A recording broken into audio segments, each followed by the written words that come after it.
সিংহাসনত অধিষ্ঠিত হোৱা দিন ধৰি আজি পৰ্যন্ত নাপালো মই মনৰ শান্তি। সেই কপটীয়া ইন্দ্ৰই চৰণৰে হস্তবাদ কৰি অমৰাৱতীকৈ বঞ্চিত কৰিছে দৈত্যক স্বৰ্গ সুখৰ পৰা। যুগে যুগে কৰাৰ বঞ্চনাৰ প্ৰতিশোধ এনেও পাৰিবই। এই ৰাজ সিংহাসনত বহাৰ জানো কিবা মুক্তি আছে? জন্ম দিলো আমি দুয়ো দৈত্যৰ কুলত।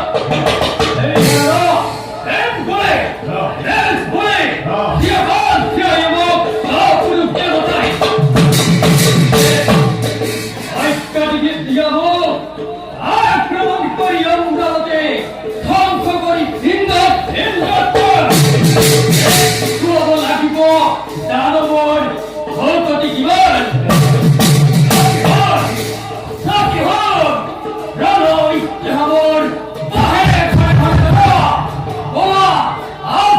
আক্রমণ করু অমরাবতী।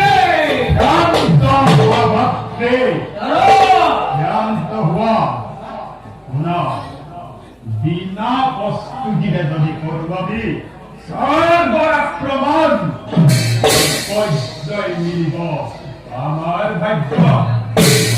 এই হেতুই প্রথমতে প্রশিক্ষিত করা আমার দৈত্য সেনাদল যিখন আমার বাবে আর ময়ো যাও শিৱ আৰাধনাৰ হেতু।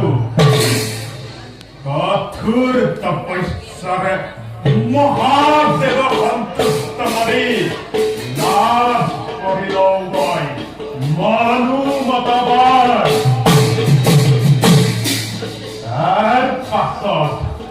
তাৰ পাছত চাম ভালদৰে কিবাদৰে ৰাখে স্বৰ্গপুৰ এই দেৱেন্দ্ৰই।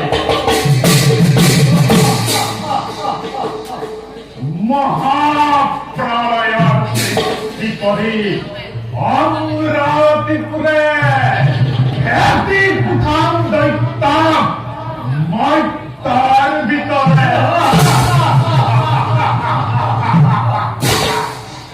দৈত্যাৰ বিজয়ৰ ৰক্ত নিচান নুৰিব অমৰাৱতীৰ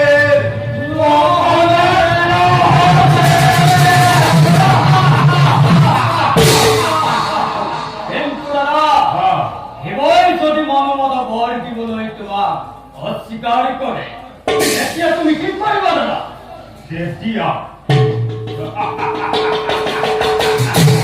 তেতিয়া যত আছে শৈৱ ভক্ত এই ব্ৰহ্মাণ্ডৰ মাজে, যত আছে বিষ্ণু ভক্ত এই জগতৰ মাজে, সকলোকে ধৰি আমি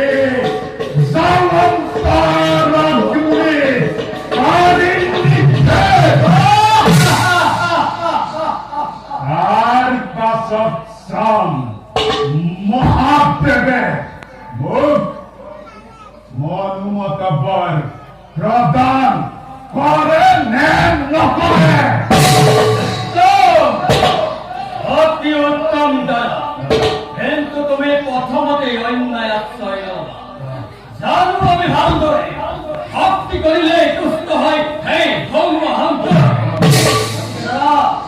যোৱা তুমি শিৱ আৰাধনাৰ হেতু আৰু মই যাওঁ নিজ কৰ্তব্যত